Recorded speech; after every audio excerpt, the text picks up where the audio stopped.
Poker Stories is an audio series that features casual interviews with some of the game's best players and personalities. Each episode highlights a well-known figure in the poker world and dives deep into their favorite tales, both on and off the feld.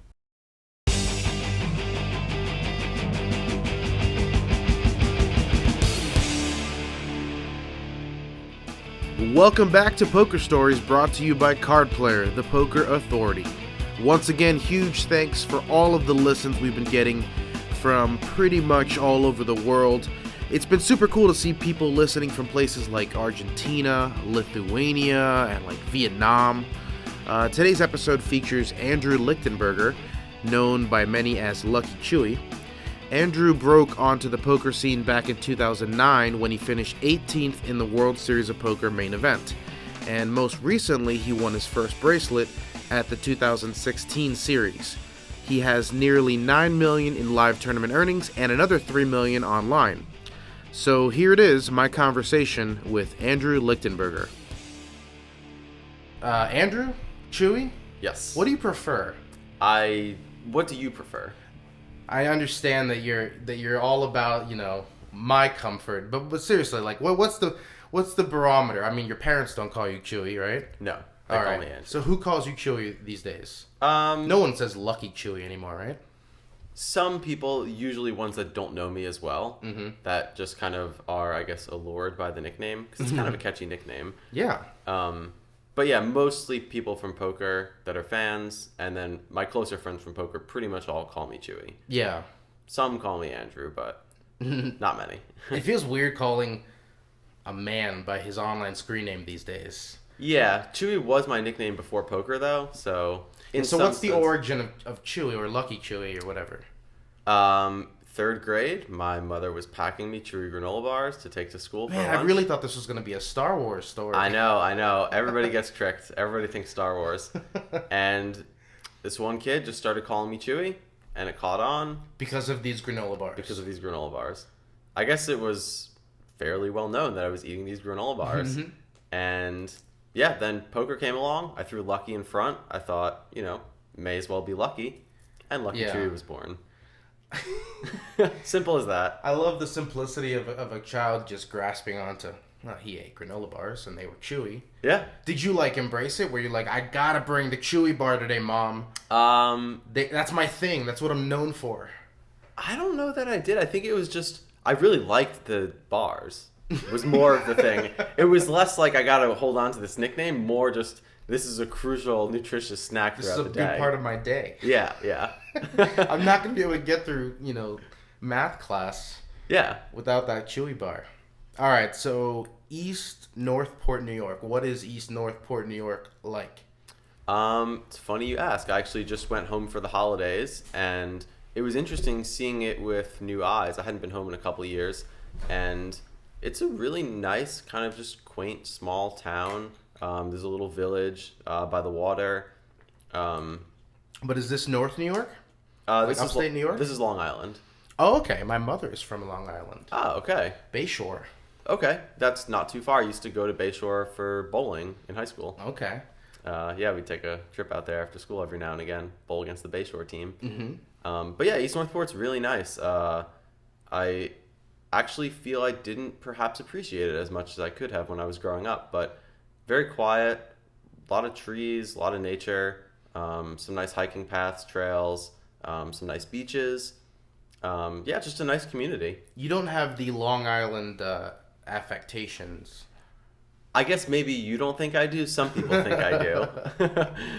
I mean, maybe I'm comparing you to my mother's family who were born and raised, lived in Long Island for years. And if I compare myself to my mother, I don't feel like I do either. But if I compare myself to someone who, I guess, has less of an accent, I feel I can realize it at times. Sometimes I have a bit of that drawl. Okay. So what were you getting into in East Northport? What was the day-to-day like growing up? Just the one sibling, right? Yeah, just have one brother. Steven, yes. Growing up, just from the time I moved to East Northport. So where were you born? I was born in New York City, in Brooklyn. Okay. Grew up in Queens until I was around 8. Then my family moved out. My brother was 5 at the time. Okay. Let me see. What are my earliest memories of East Northport? Or Queens or Brooklyn. Yeah. My earliest... Brooklyn's changed. Yeah, it has. My earliest memory is being on the steps of the public school, like holding up the diploma, graduating second grade, I think. Actually, no, I have earlier memories than that. Actually, this is a funny story. I used to take the cereal that my mother would feed me for breakfast when she wasn't looking and stuff it up my sleeves, and then I would bring it to preschool. So if I wanted a snack, it was always available. Oh, okay. Yeah. For your own benefit. You weren't selling it. No, I wasn't. I didn't have such an economical mind in preschool just yet. Pretty advanced move for a preschooler, though. I think so, yeah. Yeah. You were just a little saver back then. Yeah, I was. Just, in case. Just Don't in know when case. lunch break's going to be. Just want to make sure. Maybe it was a distrust of adults. Perhaps that could have been a subconscious thing. It's like, who knows if these people are even going to feed me? Yeah. I mean, on a more serious note, I definitely had some fears as a kid. That much is for sure. Yeah? Were you like a constant phobia-plagued child? No, wasn't that so much. But I just was very sick as a kid, had a lot of asthma and allergies, so it wasn't conducive to, like, being such a overly confident child. But you weren't a bubble boy or something, right? No, but perhaps it would have helped me at times. Yeah, there were definitely some significant health challenges, but I'm glad to say I've overcome those at this point in my life. Yeah. Well, we can get into that and your new haircut in a little bit. But... Yeah. All right, so you're growing up in East Northport. Mm-hmm. What were your hobbies? Were you like a gamer back then, or? I was. That didn't start until middle school. When I first moved out there, just did a lot of just bike riding around town. Was into skateboarding a bit. Had a Razor scooter. Yeah, just was really into bowling. My father has always been into bowling. My brother and my mother, we all bowled in a league. Yeah. A lot of my friends were into it. I did the same growing up. Okay. I had a lot of fun in my family bowling league. Yeah, it was a lot of fun. I have definitely some nice memories from that. It's a bit nostalgic. Were you any good? I was pretty decent. You had your own ball, of course. I did. Your own shoes. Yes, I did. Monogrammed. With your initials. Never quite got that far. But yeah, no, I did become reasonably okay. My father. You were a kid who threw a hook. Yeah. That's the sign of a good golfer right there. Most children never bother to learn the hook. They're just straight. No mess, no fuss. Had the big backswing and the big hook and flip at the end and hit right in the pocket. Mm-hmm. So that was fun. You still have those skills? I do. I went bowling last for Steve Silverman's bachelor party with a bunch of guys, and I do, but without your own ball, it's kind of tough. Those lane balls. Well, not only are the lane balls usually missing a big chunk of the ball. Yeah, that's the thing. The finger holes are designed, and people who don't bowl don't know this, but most bowlers don't put their entire fingers in the ball. Correct. It's just the little tips. Exactly. So you can get the lift easier once the thumb comes out. You know all the science behind it. Yeah. No, I was very into it. I worked at the bowling alley. Actually, this is a nice segue. Yeah. I worked at the bowling alley hosting birthday parties for children. Oh, I was going to ask you about this later, your jobs before poker. Because I remember this story you told me. This is, about being a clown? No, I wasn't a clown. I thought you had to dress up as a clown or something. No, for kids' birthday parties. That's just a fantasy. Okay. It's just the way I wanted to remember it. Yeah. No, I hosted birthday parties for kids. I would, put all their names in the machine, get the food, drinks for them, etc. And, just being around the bowling alley a lot, bowling in various leagues, being on the team for school, working there. Your high school had a bowling team? Yeah. Oh, wow. Yeah. It was pretty cool. Is that common? I feel robbed now. My school didn't have a bowling team. I can't speak for the commonality of it, but I know that in Northport it was a thing. Okay. So the guy who drilled the balls at the pro shop and the actual owner of the lanes would be playing party poker on their computer often and splitting action and trying to get the bad beat jackpot and all these types of things. And I was This is the early days, like what, 05? Earlier. This is like right before and right after the Moneymaker era. Okay. Like 03. Okay. And I was just kind of learning about poker a little bit. Like, it all kind of came together at the same time. It's like, I'm seeing it on TV, I'm seeing them do this. Somehow I got introduced to Live at the Bike. And you're still in high school at the time. Yeah. And I was kind of just like, okay, this is interesting. Friends would kind of be gathering here and there to play after school just for fun. And yeah, one thing led to another, and eventually found 2+2, eventually found party poker. Yeah. Was it a one-time deposit and you were off, or were you a serial $50 at a time? I wasn't run it up, lose it. I wasn't a serial $50 at a time, but there were a few deposits before I ran it up. Okay. I seem to remember there being one last $200 deposit where that kind of was just like the boost I needed, I guess. You're still on that 200? Yeah, rocking that 200.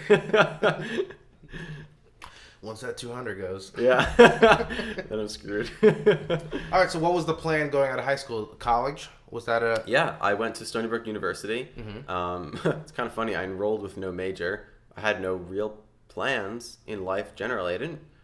Well, what's Stony Brook? Is that like a small liberal arts school? Is that a big university? I don't know anything about It's a SUNY school. Okay. It's a bit out east towards Montauk. Okay. So I would take the train out there. I wasn't committed enough to the idea of college to live in a dorm. So I was just staying still with my parents, taking the train out. Well, why weren't you gung-ho about college? Were you not a great high school student, or were you just... You didn't see the practicality of it? More so the latter. Okay. My grades were good enough to get into the school. Not that you need, I guess, amazing grades. But, yeah, I wasn't really that passionate about anything to really devote my life at that point. Like, a trait I guess I've had my whole life is, like, unless something really makes sense to me, I can't commit to it. Okay. I just can't. Like, it's not in me to do that. And by commit, do you mean, like, do it at all, or just, like, you'll half-ass it otherwise? Do it at all, although sometimes I'll realize that I'm half-assing it, and I'm like, okay, like, I'm not supposed to be doing this because it's just not vibing with me. Yeah. So yeah, I had no real plans. I just was going because that's what you do. That's what my guidance counselors told me to do. That's what my parents told me to do. Yeah, and there's still obviously a good benefit to being in college. And yeah, and I met a lot of people, and like it was nice to be introduced to like, okay, this is what college classes are like. I quickly realized like, hold on a second. Everyone is saying college is a big jump. I'm like, this is just high school with more people. Like, I'm not fooled by this. And it's way more expensive. Way more expensive, yeah. So, yeah, a year and a half in, like, I was failing pretty bad because at that point I was playing a lot of poker and sometimes... Still haven't declared a major at this point? Yeah, no, still haven't declared a major. Okay, so you never even got around to that? Nope, never even bothered. Actually, the only class... Okay, there were two classes. I really liked philosophy. Sociology was interesting to me. The mathematics class was kind of underwhelming because I've always kind of liked math and kind of had an innate ability for it. Yeah. But the math we were learning, I wasn't that into it. It didn't excite me. So I thought like, okay, I'm really into philosophy. Maybe I could do this as a thing.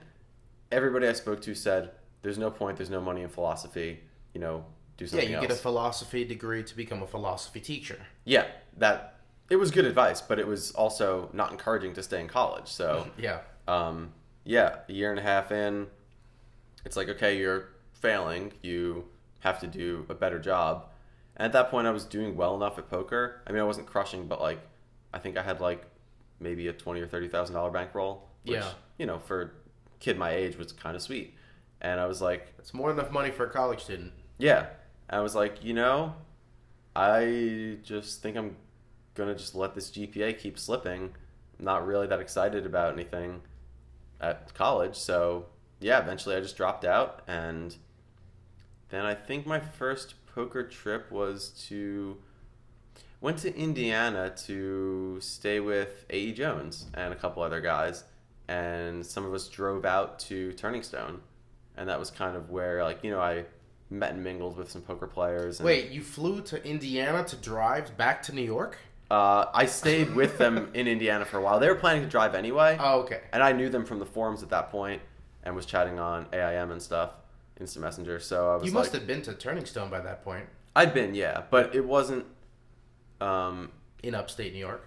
No, it was. It wasn't the same, though. It wasn't like with, like, a group of friends and like a poker community type of thing. Well, but how did you get the 20, 30K in college? What was the initial boost? Was it just one tournament that kind of, funded that initial bankroll, or did you do it with sit and goes, or? No, it was just grinding cash games. Oh, okay. Well, I guess. Okay, thinking back. Okay, what did I first play when I deposited? Yeah, I initially did play sit and goes and limit hold'em. And then I remember Party Poker only had, at that time, 2 1-2 no limit tables, and usually they were full. I was like, whoa, this is like the big game. Yeah. And I was kind of like hesitant, and then a few times I sat in and like $2 big game. Yeah. A few times I sat in and did well. Yeah. And I was also at this point with a friend, I guess this was the first year of college, going to this card club that we found in New York. And it's kind of scary at first, like, I didn't really know what I was getting myself into, but... This was in the city? No, this was in Deer Park. Okay. And ended up being a real nice group of guys, and we had a good time. And it didn't end up looking like a scene from Rounders? No, although they had like the camera on the door, and it was like a little bit sketchy. Okay. But did you have to know a password to get in? No. Or a special door? You just had to know somebody. Okay. Yeah, because obviously they didn't... Somebody had to vouch for you. Yeah.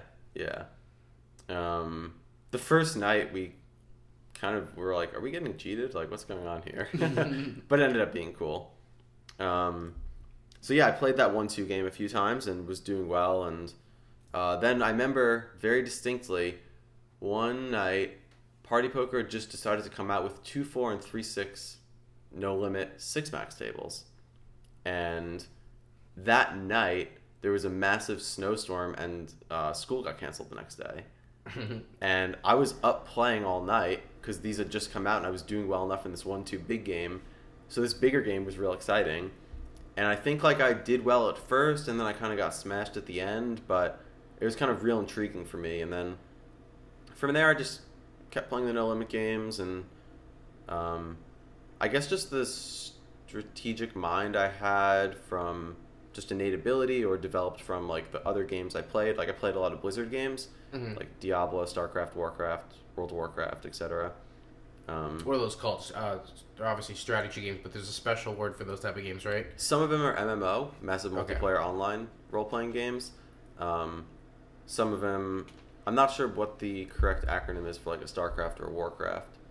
It could come to me, but that's more like a team-based game or like a It's not quite 1v1. tower defense. No, not but quite, it's like but you similar. have armies and stuff. Yeah. Okay. Yeah, you're mining minerals, building like your base, producing troops. But those were the games that got you your initial bankroll. No, I mean, I didn't make any. Actually, I did make $70 playing Warcraft 3. No, I don't mean the video games. Oh. I meant the 1, 2, 2, 4, 3, 6 Right. games. Yeah. Yeah. I wasn't think you were traveling Japan playing StarCraft. But I did have such a good record in Warcraft 3 on one account that I sold it on eBay for $70. Because of all of its supplies or whatever? No, just because it looked nice. Like I was like, 40-0 or something, and I just would... Somebody really wanted that? Yeah. Wow. Yeah. Pretty interesting. I'm not much of a gamer. Yeah, I can't say I'm so familiar with the gamer mindset now as I was then. But yeah, so I developed my bankroll playing these party games. Eventually I put some money on Full Tilt. Eventually I put some money on Stars. I remember the Stars and Full Tilt games being tougher than the party games. And it took me a while to move up to 2-4.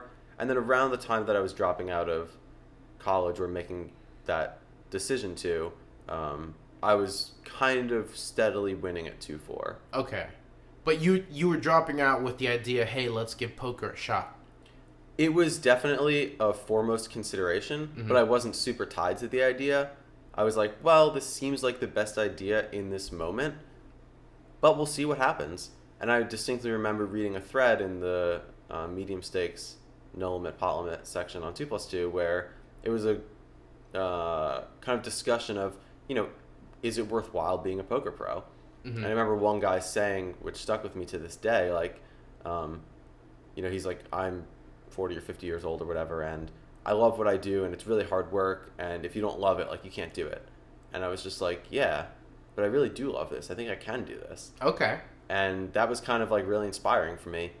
And then from there, I kind of just kept playing. Had a lot more time, obviously, without school, and I went on a bit of a downswing. What did the family say? My dad was really supportive.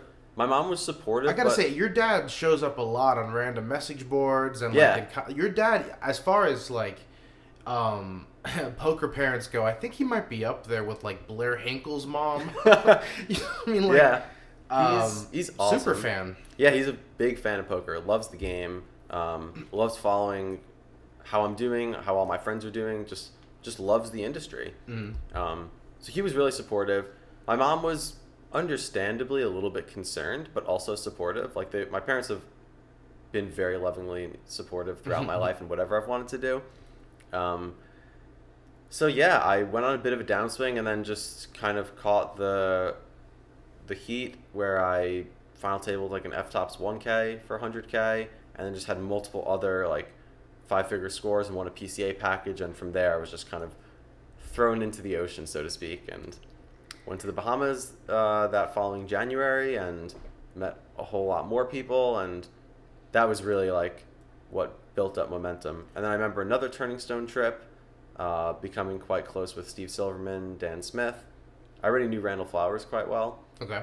And Randall's cracking me up lately on Facebook with all of his dancing. Yeah? Yeah, I didn't realize he was so into ballroom dancing. Yeah, I know him and Johanna take classes out here. That's crazy. Yeah. So, yeah, we got a place in Jersey for a summer, and then Steve, Dan, and I got a place in Bethesda, Maryland, and then from there I came out. Why Bethesda, Maryland? Because there wasn't any card rooms in there back then, right? No, there weren't. Steve was from Rockville, which is like a town over, and I think he just was really pushing the issue of like, this is a great place, we should hang out here, I think you guys will really like it. So I kind of like, okay. I mean, at that point I was like all over the map. I didn't really know. I remember I got second in the Sunday Million the day before we moved in, so I was like, okay, this is kind of a sweet sign from the universe. But yeah, it was a really good experience. And then from there I came out to Vegas. I guess I'd been here once for the Bellagio Cup and was fortunate to do reasonably well. 2009 World Series, did really well. Got the house. Leads us to today. Okay, well, before we get to today, because yeah, I was going over your results, and I was just sorting it by cash, and I noticed Tom Marchese owns Las Vegas tournaments. Yeah, I mean, no one's gonna take the title away from, like, the guy doesn't even bother leaving town, and he wins all the money in Vegas. Yeah. But your best results, I think, like 9 out of your top 10, or maybe even like 14 out of your top 15, all come in Las Vegas. Yeah. So was it like a no-brainer to move here? Well, the thing is, it was just kind of convenient. Like, our lease was ending in Maryland. I didn't really want to stay there for various reasons. Because you'd never won the Sunday Million there? No, I don't think I did. But it was a fun place, but it was kind of an older business area, and us being young, we were continually traveling to like the college part of town, College Park, and hanging out with Steve's friends that he knew. But yeah, I just kind of thought, okay, like, you know, I'm going to come back for these tournaments every year. There's more than just the World Series. Yeah. And I actually like Vegas. I think it's a fun place to be. Mm-hmm. So, yeah, I got a big house and wanted to live with all my friends, and did that for 4 or 5 years. It was pretty sweet. What can you talk about that stretch of time when you're traveling the world, the lifestyle adjustment that there must have been to go from, you know, ramen and, or I don't even know if you did the dorms. I never stayed in dorms. But to go from living in, you know, dad's house to traveling the world and going, you know, flying into Monte Carlo or whatever. Yeah, because I'd stayed in that place in Jersey and in Bethesda, Maryland, there was some understanding of like living on my own. But yeah, I mean, it was really interesting traveling. I guess it was just kind of, it was both liberating and confronting simultaneously, because it was like, wow, like this really isn't that hard to do, but yet I feel like I've been so confined my whole life.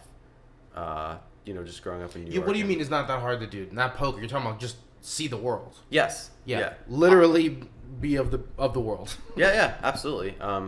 Obviously, it, you know, requires a very fortuitous circumstance or the financial wealth to do it. But it's really not that hard. yeah, you just hop on a plane. Like, it wasn't like a rigorous process. It was just the right circumstances that allowed for it. And you felt what, gypped by your earlier experiences living in confined to Long Island or something, or No, I wouldn't say I felt gypped, but it was just confronting seeing so much of the world, seeing like, okay, there are all these other cultures. This is how these people live. Like, it was liberating in the sense that I was seeing it, but it was also confronting in the sense that I hadn't really considered how much of that there was outside the little bubble that I grew up in. Yeah. Figurative bubble.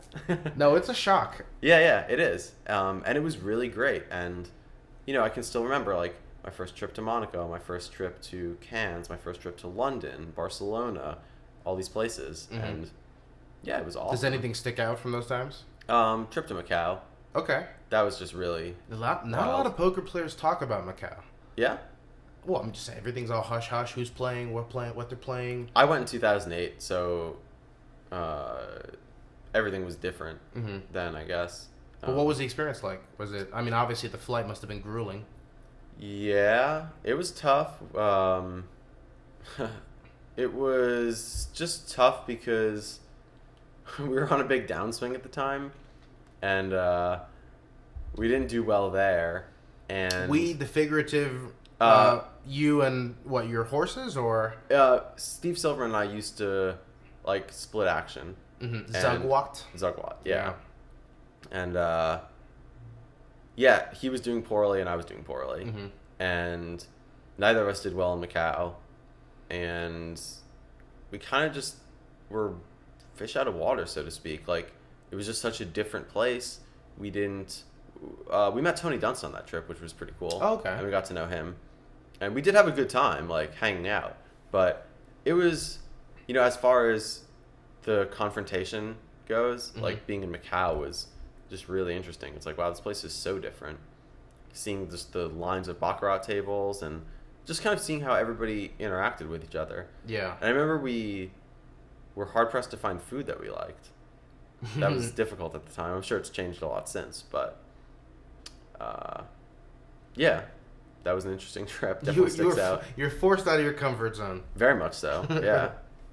All right, so you're in Vegas. Let's go back to the Andrew Lichtenberger that I remember seeing for the first time in the 2009 World Series of Poker main event. 18th place. Yeah. Was that a run that was just fueled by a naive sense of, this is easy, anyone can do this? Yeah. Or do you remember it being exceptionally tough? That was a stacked year. Yeah. As far as the final two tables were concerned. Yeah, no, it was. I would say yes, but I don't think it was naive. Like, I think, confidence is a healthy thing. Mm-hmm. And I do remember feeling like I was playing exceptionally well at that point in time. Like, that was right after Steve and I had both kind of transitioned into higher stakes. It was kind of cool how we both just, like, came up together and were able to work together and just, like, just fuel strategy discussions and just understand the game at a deeper level. And, yeah, He was your main guy to bounce stuff off of? For some period of time, yeah. Mm-hmm. Him and Aaron both, and then Dan Smith. Mm-hmm. And there's numerous other guys, Donnie Stern, etc. But, yeah, I was doing well in the higher stakes online games at that point, and, like, poker in the main event wasn't what it is today then. It was a lot softer. So... yeah. But when you bust out on 18th, did you feel like, I'm going to get to do this again? Or did you at the time go, wow, that might have been my one chance at the main event, because a lot of people don't get to make a deep run? I can remember what I felt like when I busted out. Just to let people remember, that was the year Joseph Cotto won. Yeah. Ivy was there. Mm-hmm. My boss, Jeff Schulman, was at the final table. Yes, he was. Eric Buckman, who won a bracelet or a couple bracelets later, was there. Mm-hmm. That was there. Darvin Moon and Billy Kopp. Yeah. That was that. You must have been not even around for when that happened. Around, what do you mean? When the Billy Kopp versus Darvin Moon hand happened? When he busted down like 11th or something? That was a Yeah, big no, I wasn't famous there. hand. Yeah. And what's his name? Jordan. Yeah. Jordan Smith, who Yeah. finished 10th, I think. And Nick Maimone. Nick 15. Maimone, yeah. Just a lot of online guys were in the mix. Yeah, I don't know that I necessarily was too focused on whether or not I was going to get to do it again. I think I will, for the record. But Well, there's that confidence you're yeah. talking about. Yeah. But I do remember when I got knocked out, there was a kind of sense of relief because it's such a tense experience. Mm-hmm. And then as the days and weeks went on, and then that was the first year they did the November 9, and I got to see all the advertisements, and I was kind of bummed, like, man, like, could have been me. But, you know, it's nothing to kind of be shameful or upset about. It was an awesome experience. Now, is Steven a poker player, a pro? These days, he's not playing as much. Okay. Because I remember Steve also went deep in the main event in 2015, and I was wondering how much he picked your brain for that. I think he... Oh, wait, my brother. Yeah. Okay, I thought you were talking about Steve Silverman. Yeah, my brother... No, Steven Lichtenberger. Yes. Yeah. Finished 73rd in the 2015 main event. Yeah, we talk a fair bit of strategy with each other.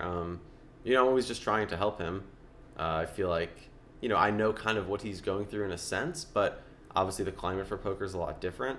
So, yeah, I just do what I can to offer him assistance. Yeah. So you mentioned, you know, obviously you're riding high in 2009 with a big score there. 2011, Epic Poker. Yep. The series that should not be named. But you still had a nice score there. For this purpose, we can talk about it. Yeah. That was that weird format tournament, right? Where, like, Yeah. it switched from, like, full-handed to short-handed then to heads up or something. Yeah, they did. Yeah, I think it was ring 6 max. I'm not sure if they did 4 max. I feel like they did for some small portion from maybe like 20 to 12 or something. Mm-hmm. Or no, it would be less than that. But yeah, then it was eventually. No, they took out the heads up portion. Yeah. Well, I remember you had a best of 3 match They kept that in. versus Chris Klodnicki. Yeah. Heads up, and he got the better of you. That was a lot of fun though. Yeah? Yeah. Yeah, well, so what happened with that? It aired, right? It aired, yeah. You can watch it on YouTube. But was there no fallout from the whole Epic thing? Other than, because I remember the players were complaining about the money that they had kept to the side for a season-ending championship. Yeah, I mean, it wasn't really fair. I mean, they advertised it to be X and it ended up being Y. Exactly. Yeah. So, okay, so you obviously have that. You're having big scores there. At this point, are you a tournament player, or you're also dabbling in high-stakes online games as well, right? Yeah, I kind of just played both for a period of time. The way I saw it for a while was like, you know, I guess maybe this was in a sense from that 18th place finish and some of the other deep runs I'd had in live events, perhaps this Epic one. I saw that online cash games were a very sustainable source of income. Mm-hmm. The games were, you know, flourishing at that point in time, right before Black Friday. And I guess I just saw it as like, I can just continue to play these because I enjoy it and I'm doing well. And then I can invest some of my winnings into live tournaments and look to really hit big. So you saw tournaments as kind of like a lottery ticket? Not directly, but in a sense, yes. Okay. Like, Yeah. I'll use cash to fund my life. Yes. And then anything I get from tournaments is gravy. Yeah, I guess I did kind of see it like that. Okay. Yeah. So was there ever a period of time where things weren't going well, where you hit a bad downswing and you said, maybe poker isn't for me, or was it smooth sailing pretty much the whole way? After Black Friday, I mean, I had to do a lot of like reconsideration and self-reflection, and yeah, I mean, you know, having your primary source of income stripped away and knowing that the games are going to be more difficult and all these things, like, it was, I guess, a momentary pause to kind of consider, what should I really be doing right now? Mm-hmm. I ended up going to Toronto, stayed there for about 2 years, and To play online? yeah, but I didn't play as high. I played mid-stakes just to kind of, I guess, limit risk. And that all went well, and I had some online tournament scores, and Are you a risk-averse I mean, that's a ridiculous question to ask a poker player. But I mean, as far as poker players go, do you think you're on more of the conservative side when it comes to risk, or? Honestly, I really don't know. I could see how some people could see me to be on either end of the spectrum, and some people might see me square in the middle. Mm-hmm. But I think it's really just comparative to, anybody else. Like, Steve Silverman kind of taught me to be more risk averse. I'm sure there's other people that I maybe can't think of right now that taught me to be less risk averse. Initially, I was extremely risk averse. Okay. Because I was like, okay, like, I'm out of college, like, I have this money, like, what am I supposed to do? Yeah. But then Steve was like, nah, dude, like, it's all good, like, just gamble. I was like, okay, that's cool. I asked because your biggest score is, of course, winning the Alpha 8 at Bellagio, the 100K buy-in event for $2.1 million a couple years ago. Most people don't put up 100K if they're risk-averse. True.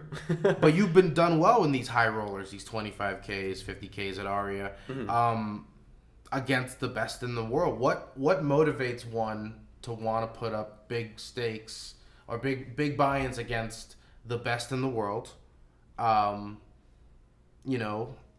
in a smaller field where there's not a lot of dead money? Honestly, it's just super fun. Yeah? Yeah, it's really fun. I really just love it. And yeah, there's not a ton of dead money, but some recreationals dabble here and there. Mm-hmm. And a lot of them are rake free now. Yeah, if you turn up on time, it's rake free.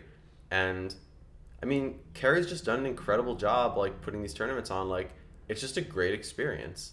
Everybody has a good time. Like, it's just a fun atmosphere. As far as poker tournaments go, I don't think I can legitimately say that I've played any other tournaments that have been as consistently enjoyable.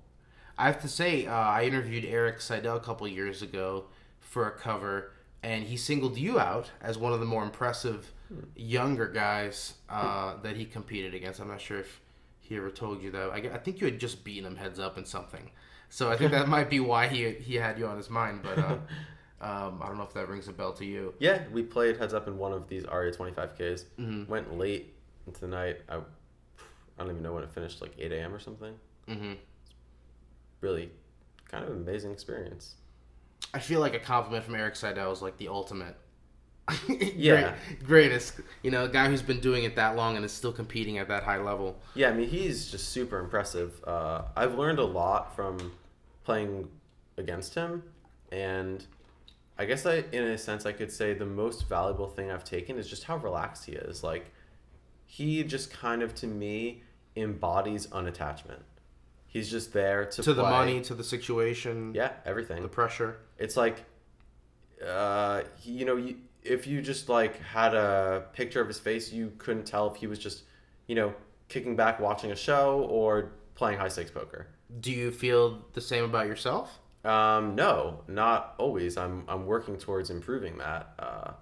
I feel like that's why I was able to realize it in him, because I don't maybe have as much of that, but he's got a lot of experience doing this, and I think I do a reasonable enough job being unattached, but there's just a whole nother level that he's got going on. Excuse me. No worries. I gotta say, in the last 2 years, Mm-hmm. I haven't seen much besides a pleased look on your face at all times, so it's not like you're giving anything away. No, it's not that I'm unhappy necessarily, but it's I guess it's more just, how could I say? Yeah, just, I don't know how else to say it other than being unattached. Like, sometimes you lose a pot, you start thinking about it. My guess is Eric doesn't really do that much. He just goes on to the next hand. Yeah. And I've obviously done a lot of work in my life to remove that kind of dwelling feeling or holding on to the past. But I just think he does a great job. So do you punish yourself after a bad hand? Like, do you stew on things for a while, or? No, I did in the past. Mm-hmm. But there is that. Well, was there one in particular that haunted you for a while? Like a big spot? No, it's not really that even. It's just like any hand you lose in any poker situation, if your mind just stays focused on that, you're just not being present on the other situations that are unfolding. Yeah. And it's been a tendency of mine in times past to like overly intellectualize things. But yeah, I mean, I'd like to say. What do you mean? Like, to think it through too much to where it's just really not helpful, as opposed to just accepting like, okay, this thing happened, and I'm now moving on from it. Mm-hmm. You mean like whether it's a spot that you messed up, or Yeah, a spot where you got unlucky, or yeah, just thinking about it. I guess just devoting mental energy to it, where it's like, Right. okay, the game is moving on, new hands are being dealt. Like, it's not serving you to think about that. Oh, I like that. Yeah, Let it go, let it go. as the Disney song says. All right, some of the quick questions we'd like to get into. Yeah. Do you remember your first big live tournament? What it was and Yeah, what I the do. experience was like? So I came to Vegas and played the Bellagio Cup, or no, the Bellagio Championship, the WPT Championship. In April? Yeah, It would have been April. yeah. I played the 5K prelim, and then I played the 25K main. And yeah, the 25K main, I guess, was the first big one. I was rooming with Christian Harder. That's crazy that your first big tournament was a 25K. Yeah, it was ambitious. So I guess maybe I'm not that risk averse. It's like, I'm not going to dip my toe in with like a circuit stop. Yeah. What's the biggest on this schedule? They didn't have anything bigger back then. No, they didn't. Yeah. The first big tournament I played was the biggest possible tournament. Yeah. And yeah, I was rooming with Christian Harder. We both made day 5. What's I he think. done recently? He's done a few things. Yeah. So how did it go? Yeah, we both made day 5. He got like 4th. I want to say I got 16th or 14th or something. Oh, this was the year that Yev won it. Yeah, yeah. And Scott Seaver was at the final or That's 7th or 8th or something. Different. No. Okay, I remember now. Scott won it a few years after. He won it that. a few years, that's right. Yeah. But I remember Yevgeny won it when he Yeah. had the suit on. Yeah, And he had the clean-shaven look going for him as well. Yep. All right, worst bad beat you ever put on anybody? I know you just said you let it Worst go, but... bad beat. Well, this would be different. This would be not something to dwell on. This would be like a celebration. Yeah, celebrating the misery of someone else. No, I'm not celebrating their misery. Celebrating my joy. Yeah. I don't know. Oh, You can't think of like a real great suck out you had? not really. I mean, I guess this goes kind of without saying, but I do tend to try to get it in good. I mean, I've had like pair under pair win, that type of stuff. Of course. Yeah. You've never egregiously done something so horrific and gotten lucky and gotten there. But I'm sure there's been spots where you thought you were dead and pulled it out in the end. Nothing comes to mind, honestly. You're owed then. You're due. Sweet. I'll take it. Biggest pot you've ever won or lost? In cash dollars? Yeah, or equity if it's a tournament pot. I don't know. It's up to you. Could be like emotional stakes. I guess I'm just remembering this one instance when we were in Bethesda. One day, my personal assistant was over just like fixing things up, and I was playing 100-200 on the couch, and Steve was out of town, Dan was out of town. I just had all my own action and just got like, I think the board was like 2, 4, 6, 5 in a 3-bet pot, and I had 6-3 against 7-8. Ooh. And just lost like an 80K pot. Oof. Yeah. That kind of sucked. And then afterwards, you dwelled on it? What I used to do was just go into hibernation mode. I would just sleep it off. Yeah? Yeah. Are you like one of those people who can like pull off 18-hour sleeping sessions? In the past, I've been much more successful at that. Now, I think it's probably more in my flow and probably healthier to actually like exercise it off. Really? Yeah. So you take a cooler. That's not really a beat. A cooler. Yeah. And then what? You just hike it out? Could hike it out. What go do to you yoga you class, climb it out? Go to the gym. Yeah, climb is great. Yeah. What do you do in these days? You're biking? I don't bike as much, no. Okay. But yeah, anything just to move around and just kind of. I saw your scoot past it. special individual toed shoes you got over there. Yes, the classic Lucky Chewy shoes. When I see those shoes, I know somebody is an outdoorsman. Yep. Definitely. The fabric in between my toes just freaks me out. I can't do it. Oh, you gotta get the socks. Okay. Freaking out already. Oh, sorry. Can you recall the toughest time of your poker career? I mean, it was probably after Black Friday. Mm-hmm. Even though it ended up probably being one of the greatest things that ever happened to me because it forced me out of my comfort zone. It was just really confronting because I really did have to consider, like, am I going to continue to do this? If so, I need to take some serious steps in my life to, put myself in situations where I can continue to play, such as moving out of the country for some period of time. Well, that brings me to another question here. We talked about the job you had before poker as a bowling party host. Yes. And you talked about possibly not playing poker anymore after Black Friday. If poker wasn't an option, what would Andrew Lichtenberger be doing for a job right now? Honestly, I don't know. My guess is I would have done something sort of creative, whether it was like,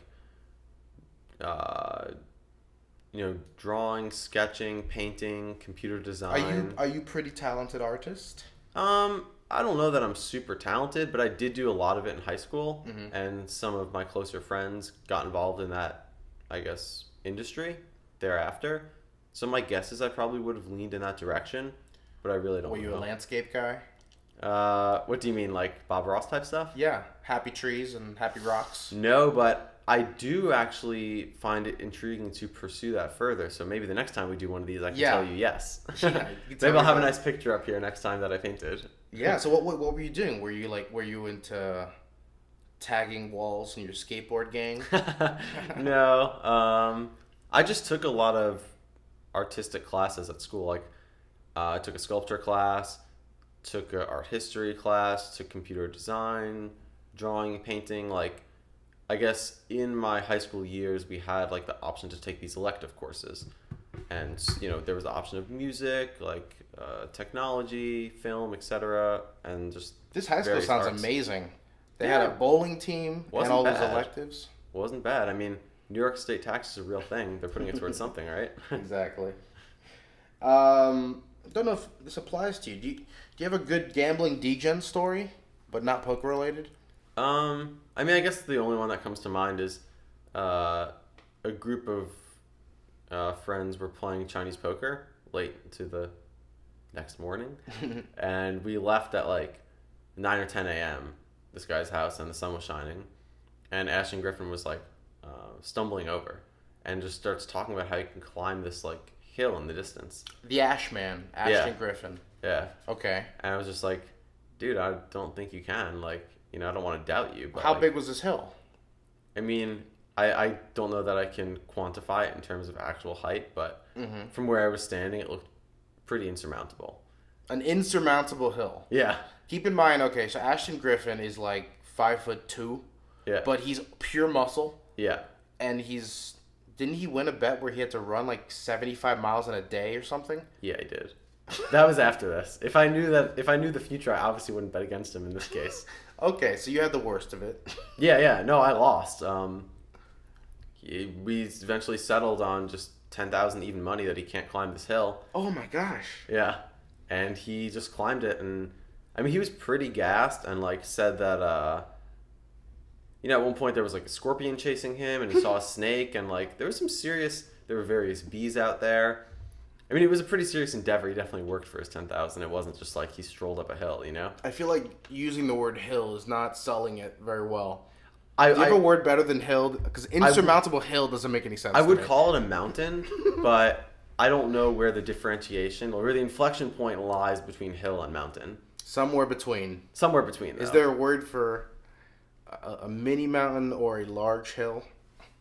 Not a bluff, right? That's a big like pun, that involves some kind of an overlook. Okay. I don't think there was an overlook, but I only saw one side of it. I'm assuming it was steep. Yeah, I mean, it was pretty steep. So you lost 10K on that. That's not the worst story I've ever heard. And then I got 1,000 of it back when we bet on our friend's favorite cereal later that morning at breakfast. At least he gave you a nice little rebate. Yeah, he did. Was this like a mutual friend that you both thought you knew very well? Yeah. Or were you just guessing a cereal? No. Yeah, it was a mutual friend we both knew well. And it was Lucky Charms. Wheaties. Captain Crunch. I think it was Cocoa Puffs. Cocoa Puffs. Yeah. I should have known. Yeah. Favorite thing about being a poker pro? Has to just be the freedom.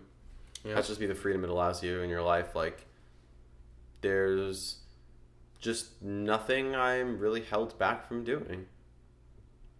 Kind of awesome. Anything bother you about the poker world in general? Or about being a poker pro? I mean, I'm sure I could think of some things, but the positives so far outweigh the negatives. I tend to not really think about it. You may have answered this one before. Your favorite tournament destination? Melbourne, Australia is pretty sweet. Australia, by the way, 4th place in listeners for our podcast internationally. Really? Awesome. So, yeah, I've become closer with some of the members from the Australian poker community. It's just a really great group of guys, and yeah, I've really loved the time I've spent there. That seems to be, I think, the most popular answer to that question. Everyone loves Australia. Yeah, I've yet to go. You will love it. Beautiful parks. Who's the best poker player we've never heard of? I mean, you've probably heard of them all at this point, right? Try me. I don't know. I mean, I probably have, but maybe not our listeners. I mean, Jake Schindler is well known enough at this point, right? Yeah. Okay. I think Jake Schindler is pretty well known if you follow the high stakes tournament circuit. Yeah. I guess maybe it's like a cash game guy. But I mean, maybe not everyone knows who Jake is. I mean, the casual fan. Yeah, I just know because he's... Phil, Doyle, and Daniel probably doesn't know who he is. Yeah, just because he's come up on the scene somewhat more recently relative to other guys that have been around since like the earlier online days. Like Jake will take the shout out for sure. Yeah. Jake. Throw it to Jake. There you go. Yeah. You are Chewy approved. Yes, he is. I like this one. So, I don't know if you're a headphones at the table type of guy. I can't picture you with headphones on. If I'm finding it hard to focus, sometimes it helps. Mm-hmm. What are you listening to? Celtic folk music. Okay. I mean, let's be honest. The obvious joke here I was going to say is, given your appearance at times last year, I was going to say like Enya or something very... Enya's not bad. There you go. So, Peter said Celtic folk music. Sometimes the Celtic radio on Pandora plays Enya songs. Yeah, so what is it about this music that you find helps your poker game? Or helps your mental state? I like the tempo and the rhythm. Okay. It's really exciting. You never just feel like you're in a Braveheart battle or something? Yeah, you do sometimes. Which isn't a bad thing. It's not a bad mental state to bring on when you're playing poker. Kind of prepares you like, hey, this is real. Like, get in the game. Outside of poker, what are you listening to? Celtic folk music. Okay, so this isn't something you play as a mental trick. You like this music. I actually really enjoy it. Okay, that's fair enough. I actually just got a new violin, have been taking lessons. I played as a kid, and I intend to get more into it. Okay. Yeah. So violin was your big instrument? It was the only instrument I really pursued with any level of seriousness as a child. Do you still have one? Right there. Oh, there's a violin case by the door. Yeah. I'd make you play it on the podcast, but I've only had one lesson so far. That would be a little mean, I think. I mean, I can play like a note, but I haven't really picked up where I left off just yet. Okay. I played like 9 years of trombone. Okay, cool. But if you gave me a trombone right now, there's no way I could play you a note. I can't even remember how. I think it comes back really quick. Like just as I was getting the lesson, the guy was telling me, do this, and I'm like, okay, this is all coming back relatively easily, but it's just not at the forefront of one's mind. So that's your latest hobby, is getting back into music? One hobby. All right, you wrote The Yoga of Poker. Yes. A high stakes journey to freedom. Yes. And I'm gonna quote you. Okay. From an interview I pulled. Living and playing poker with an unconditionally loving attitude and outlook is a life-changing experience to uplift and expand consciousness of yourself and those around you. Yes. Okay, explain that to me, because there are some who believe that there's no good happening in poker, that you're just taking from people who could use the money, and that that's all you're putting out into the world. So explain that quote to me. So I can explain the quote, but I'll first directly address the comment. Yeah. To me, there is obviously more to life than money, and there is a lot of benefit in sharing joy with people. So say, for example, some recreational players who play poker, they're not playing for the money, they're playing for the experience. And to share joy with them by doing what you love and just giving them a good experience is inspiring. Mm-hmm. Furthermore, I would say that because score is kept in poker by using money, it's not a bad thing.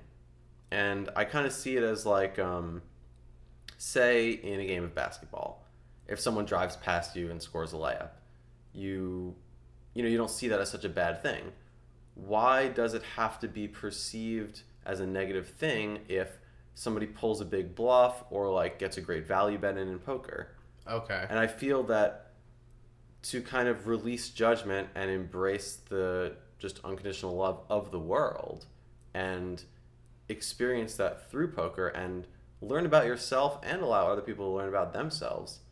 Yeah, it is a way to expand consciousness. That's kind of how I see it. You talked about Eric Seidel's unattachment. Yes. His seeming unattachment to the money. This unattachment you have to the money, but it's how we keep score in the game. It's how you live your life. Yes, obviously. absolutely. You want it because it's the whole point of playing. Yeah. So, yeah, how do you separate that? That's what I'm saying. Like, that's what I'm saying. Like, the money has to taint it a little. Taint this, loving attitude that you're seeking a little bit, right? I mean, I guess I just don't see money or financial abundance or wealth as a bad thing. Mm-hmm. I just see that it's an aspect of life, and I don't feel shameful about having done well financially. I certainly do think that there's some degree of responsibility to, and this is by no means an obligation, but me personally, like, I like to put my money forth towards things that I do think will make the world a better place. Mm-hmm. And I guess for people that would have an alternative view, perhaps that could ease their minds a bit. Well, I was actually going to talk to Dan before he left town, and Dan Smith, who obviously is Mr. Poker Charity these days with his various initiatives and donations. Yes, he is. But yeah, I just like the idea of playing the game purely for the love of the game because you want to win, but I don't know how you do that without the money meaning something to you. Because it sounds to me like, whether you win or lose, you're going to be happy at the end of the day regardless. Yeah, why can't it be both? Why can't you play for the love of the game and the money also means something? Yeah. I just think for me personally, if I'm going to play my best and be the best person I can be, the love of the game comes before the monetary element. Got it. So if poker were played strictly for points, fake internet points, or fake live points, you'd still do it? My guess is that I would. I probably wouldn't play as frequently, but... Well, you would. You'd have to get a job. I suppose so. Yeah. But just being realistic about things, I started off playing games for fake internet points. Yeah. So it seems likely enough that because I really do truly love and enjoy poker, that I probably would. Do you see yourself loving poker the rest of your life? I don't see why I wouldn't, but if that answer changes at some point, I certainly won't hold myself to continue because to play. I'm sure you came up with guys who love the game. They were, that was all they could think about for years and years and years. And then eventually one day they said, you know what, it's just too hard, or the life is too much of a grind, or it's just too stressful, or whatever X reason is. Kind of, but the people that fall out of it over time, I think they may have appreciated aspects of it, but I mean, there's nothing wrong with working super hard at poker, doing really well, and then retiring or moving on to something else. No, of course. But I feel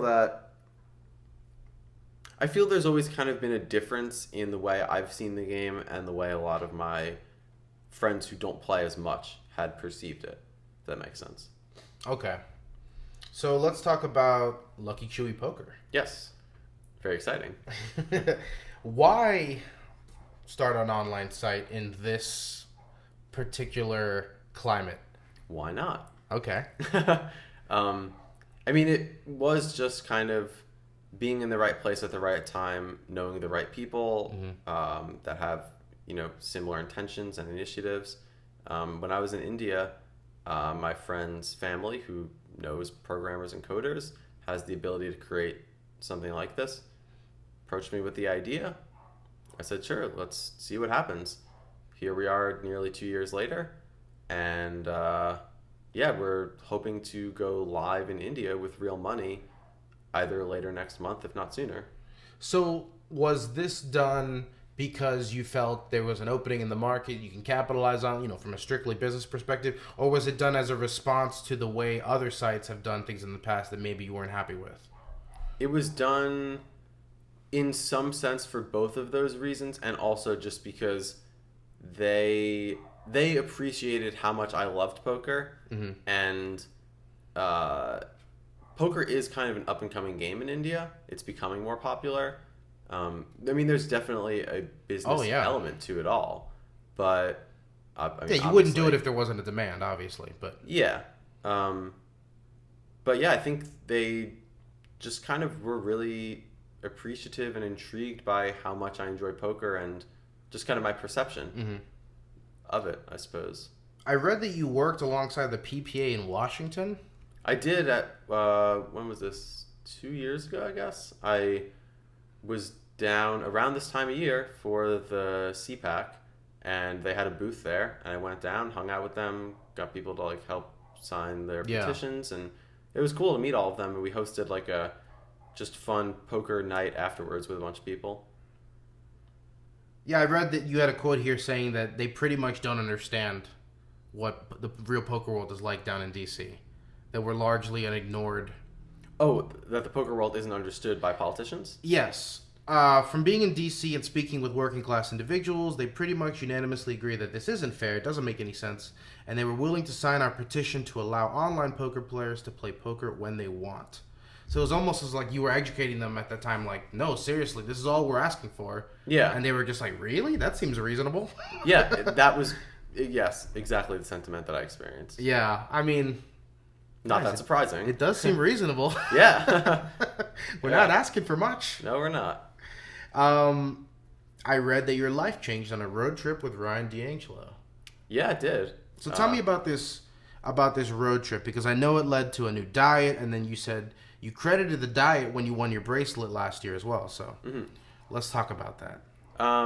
So we drove up from San Francisco to Northern California, stayed with a friend of theirs, and spent a lot of time. This is Ryan D'Angelo, poker player. Yes. Okay. And Ranit Shamani. His wife. Yep. Mm-hmm. And we stayed with a friend of theirs and spent a lot of time outdoors, and it was just really insightful, eye-opening. A lot of self-reflections I had. I was in some ways already trending towards making these changes, but it was definitely a much-needed catalyst for the changes to materialize. And you're talking about the changes to your diet, going raw and lifestyle. Or whatever. Yeah. So I did the raw food thing for a little while thereafter, but it was kind of like a harsh transition for me at the time.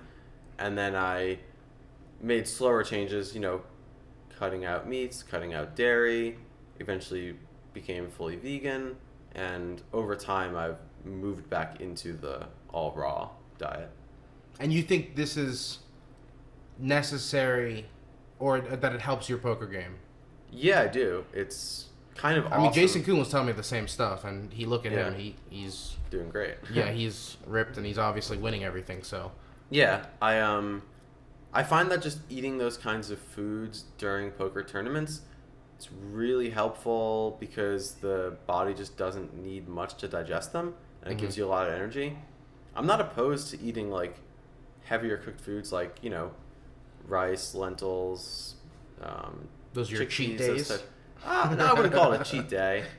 I've heard it said that in this raw food community, they say that, if you do 80% or more raw, that the body responds in a certain way that is helpful. I don't know. I just kind of follow what my body wants, but typically it does want, at least in this current moment in time, more raw foods than anything else. Yeah. And you're feeling good these days. Feeling great. Feeling happy and healthy. Yes. And I do have to Very much so. I do have to say, always smiling. Yeah, why not? Always smiling. I don't know if did you just decide one day I'm going to be happy no matter what? Damn it. Be happy now. Yeah. I don't know if it was a conscious choice, but you know, I guess everybody does have that option to choose to respond positively or negatively to life circumstances. Are you great at it? I think I'm. When's the last time you snapped? Snapped? Or got upset? Yeah. You don't drop F-bombs in traffic? No, traffic doesn't upset me. I do remember a few times recently driving with a friend where someone cut me off and I was like, okay, I'm not mad at you, but I have to alert you that wasn't okay. And then I beep the horn. This horn is not coming from a place of negativity. No, it's not. It's purely love. Yeah, it's like you got to understand. Actually, this will be a great story for the podcast. I love it. I had an Uber driver last night, and he told me a great story. He used to be a restaurant manager in Boston, and he said that one day there's a group of guys sitting outside, and the waitress comes by with like 6 glasses of wine, steps behind this guy, and he like moved his chair, or she just tripped, whatever the circumstances were, they all just fell on him, and he's just drenched in wine, and everybody stops and is like, oh my god, like what's going on? Is this guy gonna freak out? She starts crying. He turns around. The server. Yeah, the server starts crying. The guy who had the wine spilled on him turns around, and he just puts his hand on her shoulder and he says, hey, if I was to get mad about this, can you imagine how miserable my life would be? And he went home, took a shower, put some new clothes on, came back, enjoyed the rest of his dinner with his friends. I love that. Yeah, I absolutely love the story. And I have a poker story similar to that, if you don't mind. By all means. J.C. Tran, ever heard of him? I've heard of him. So, this is the story as related to me. If I got the player wrong or the circumstances wrong, I apologize. But the general gist of it was this. There's a huge pot at the World Series of Poker brewing, and JC has moved all in over the top of a river bet. And the board is such that JC is representing an ace in his hand. Mm-hmm. All right? The dealer, after putting the river out, goes to count down the stub, as dealers sometimes do, to make sure all 52 cards are there. And as she's counting down the stub, an ace flips face up. Is it the case ace? I don't remember if it was the case ace or if it was one of 2 remaining aces. Whatever it was. Yeah. It was a very important card. Yeah. And after seeing the card, the other player snap called. Yeah. And JC lost a big pot or whatever. I believe this is JC Tran. I feel terrible if this isn't JC Tran. Anyway, the point is, JC did not get angry at the dealer. Yeah. He understood it was an accident. It could happen. It was completely unfortunate. Yeah. That card happened to pop up. Any other card could have popped up, and it would have been just fine. But yeah, I was incredibly impressed by that story. So yeah, absolutely. I mean, and that was a spot where he cost money. Yeah, for sure. I mean, there's definitely a kind of balance between holding people accountable and just having emotional maturity and understanding that, you know, sometimes these things happen in life, and what do you really do? Yeah. Sometimes they need a beep, and sometimes they don't. Yeah, exactly. One more. Oh, I want to talk to you about this. You got your seat for the Super High Roller Bowl. Yes. Congratulations. Thank you very much. Was that a big sweat for you guys down there? I mean, not really. I was like, if I get in, sweet. If not, what do you do? But I'm happy to have gotten in. Yeah, that sounds like a nice fun one. 300K. They just announced that they're going to increase the field size. I don't know if you're aware of that. I saw that. Does that bum you out? That now Negreanu gets to play? No, why not? I mean, Hellmuth? I mean, to be completely honest, I think having an uncapped field would kind of be better. It's, you know, awesome that they got 54 people to throw down 30,000 non-refundable deposit in, you know, like a 8-hour window or whatever. Yeah, exactly. All right, so we end every podcast the exact same way. Do you know how that works? No, but I'm about to find out. All right, we do a random question from the internet. Go for it. All right, so I have random questions, whatever website up. Let me refresh it because I don't like that question. All right, I don't even know if you watch TV. What are your favorite TV shows? Yeah. Should I refresh? Are you not a TV watcher? I don't see a TV in your living room, by the way. There's no TV. There's no TV in here. Yeah. I would have to answer from my past, which would be exciting. All of your furniture is pointed towards where a TV should be, though? Yeah. I'm just saying, if you're not going to have a TV, you could point all the furniture in a could. circle. You're absolutely right. That's not a bad idea. I actually just last week got all this furniture in here with the help of my brother. We got a U-Haul and, loaded it all up from its previous location. And it was quite a journey. Yeah, you told me you were waiting for some deliveries. Yeah, I'm getting my dresser delivered today. They still haven't come? They still haven't come. They could come any minute. You said like 9 a.m. was when they told you, right? Between 9 a.m. and I thought 2 p.m., but between 9 a.m. and 4 p.m. So they're going to be here at some point. They got 2 hours before they better come. So do you have any favorite TV shows? What is Chewy watching these days? I like various YouTube channels, but I don't really have any TV shows that I can think of that I watch. No. This is not a question meant for Chewy. I'm changing the rules and I'm refreshing. Okay, if you could choose any era to live in, what would it be? Right now. That wasn't a hard question. What's so bad about the future? Well, we're going to experience the future, but it's the process and the journey that makes it kind of beautiful and inspiring. What's wrong with the past? Absolutely nothing. You can't think of a time period you would be better suited in? No, because I would be there. What if you could transport your knowledge of today? I could, but I'm choosing not to.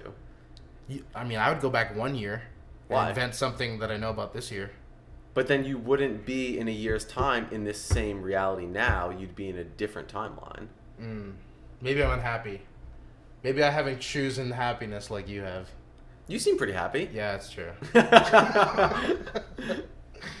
I don't subscribe to this idea that, like, if you went back in time and, like, killed your grandfather, like, you wouldn't exist.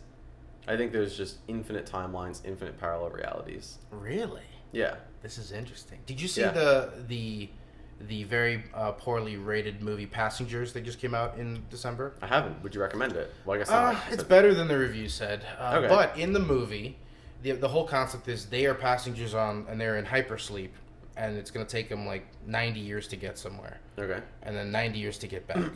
So basically, they get there, and everyone they knew back home is dead, but they get to live in a new planet far away. Would you do something like that? Because technically, that's kind of like time travel. Kind of. I don't think so, because I kind of like my friends here. I mean, it's a gamble. You could meet new friends. But yeah, they're probably better. Why? I would say no. I would stick it out here. But if that ended up happening, I guess I wouldn't fight the circumstances. All right. Well, Chewy's a modern man, and he likes today. I do like today. I love it. Yeah. Chewy, thank you so much for letting me into your house and this was a pleasure. Sweating the delivery guy with you. This was a lot of fun. I'm glad he hasn't interrupted this podcast. Nope. Yeah. Thank you. Yeah, thank you very much. That's the show for this week. If you liked hearing from Andrew and you want to see what else he's up to, be sure to follow him on Twitter @LuckyChewy. From there, you can check out his online poker site. Check out his yoga clothing line. Check out his book. The guy's got a lot going on. As always, if you want more poker stories, be sure to subscribe on iTunes or wherever you get your podcasts, and you'll automatically get each new episode when it comes out. See you next time.